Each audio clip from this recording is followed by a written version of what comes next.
பாடலாசிரியர், தயாரிப்பாளர், இயக்குனர் என்று பன்முகம் கொண்ட பஞ்சு அருணாசலம் அவர்கள் குறித்த சில சுவையான தகவல்கள்.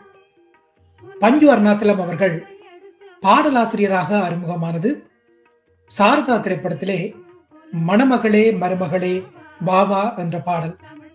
அந்த பாடலின் இன்னொரு சிறப்பு என்னவென்றால், இரட்டை சகோதரிகள் பாடலை பாடியிருப்பார்கள். சூலமங்கலம் ராஜலட்சுமி ஜெயலட்சுமி சகோதரிகள் மற்றும் எல்ஆர் ஈஸ்வரி, எல்ஆர் அஞ்சலி சகோதரிகள் அந்த பாடலை பாடியிருக்கின்றார்கள். பஞ்சு அருணாசலம் அவர்கள் இயக்கத்திலே வெளிவந்த முதல் திரைப்படத்தினுடைய தலைப்பு மணமகளே வா. புரட்சி கலைஞர் விஜயகாந்த் நடிக்க பஞ்சு அருணாசலம் அவர்கள் தயாரிப்பாளராக இயங்கிய திரைப்படம் எங்க முதலாளி. அந்த படத்திலே மணமகளே மருமகளே எங்க விட்டு குலமகளே என்ற பாடலை எழுதியிருக்கின்றார் பஞ்சு அருணாசலம்.